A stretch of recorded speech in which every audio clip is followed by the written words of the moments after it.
Or, is it enough for the computers to be much better, which is what's actually happening. Interestingly and optimistically, we as a society have chosen to actually accept, we have chosen to roll out self-driving without the computers being perfect. And so, there's Teslas and Waymos on the road all over the place. And people are fine with it. And I actually think that's it's a very optimistic thing that we were able to do that.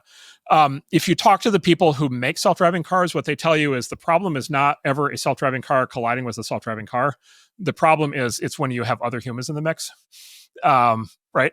As you'd expect, right? Because humans react in unpredictable ways. And so a lot of the engineering going into these cars is to accommodate the human drivers. There will be some future state, years in the future, where there are no more human drivers, at least on public roads. And when that happens, these things will be basically completely safe, because then you won't have the human element in there. And so one of the things that we may want to drive, we have to drive to ultimately is that. There are a lot of questions around that, but that may be where we want to go to. I'm pretty optimistic about this. I think that these companies are making excellent progress. I think that this has pros and cons, but the Chinese auto industry is now coming online, and I think they're also going to be quite good at this. And I think they're coming now. And so I think that this whole space is going to develop, I think, quite quickly. What about personal autonomous vehicles, like drone? I remember I was in Leonardo da Vinci Airport years ago, and there was one a gyrocopter thing out front. This can fly itself, etc. That feels like a much bigger problem in that you're not retrofitting a new piece of technology onto an existing infrastructure. That this is basically an entirely new thing that you need to have where they can float around. Yeah. So the term most common in our world is they call it eVTOL, EVTOL. So electric vertical takeoff and landing. Okay. Yeah. Right. So VTOL. Everybody's seen VTOL, VTOL, vertical takeoff and landing. It's a Harrier jet that the military flies. The movie True Lies. They have a big scene on the Harrier jet. So it's the jet that has thrusters that point down. It rises, and then it has thrusters that carry it forward. And so, we've had these VTOL, things. And by the way, we also have had helicopters which have the same property. So we've had these things in the past.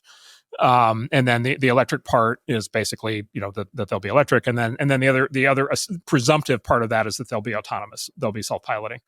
Because for those things to go mass market, you can't expect everybody to get a pilot's license, right? You're going to want to just get in, want to sit back and let the thing fly itself. So autonomous, electric, vertical takeoff and landing. We have all of the elements to do that. We know how to do all of that. Like all those technologies exist now, and there are companies that have put this together and have these products working. The big issue right now, I think there's a couple of big issues. One is power.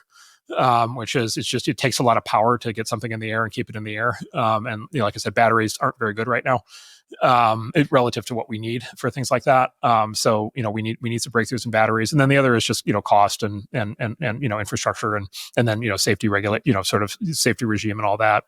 Over the course of 5 or 10 years, I think you could imagine, that happening. There's also, there are people working on the Iron Man suit. Elon keeps making references to. I don't know that he's working on it or not, but he keeps making references to it. And then there have been. Well, I don't remember there was it the James Bond, one of the old James Bond movies, like Goldfinger, one of those movies, actually had what looked like a stunt where James Bond actually escaped from a house by strapping on a jetpack. Okay. And actually did this thing, and he did this thing, a big arc up in the air, and then he landed, like a half mile away. And when I was a kid, I watched it, I just love those. I love those movies, and I watched it. And I was like, well, clearly they did that with like a green screen special effects. And it's like, no, that was an actual jetpack. No way. That actually existed, and actually the military has those today. And I've seen someone boarding a tanker type thing, and they've got sort of their hands in gauntlets, but that's not electric. That looks like it's jet. Some sort of fuel jet powered type thing. Yeah, that's right. So today that would be jet powered, and there are jetpacks like that. Again, expensive, risky, not mainstream. Do not want a bullet in the wrong location if you've got one of those things strapped to you. Yes, exactly. That's maybe the second most dangerous hobby after flying in squirrel suits. So it's those are the hobby videos where they end. The YouTube videos end 2 seconds before the final moment. But look, we know how to get things in the air. Like we know how to do that.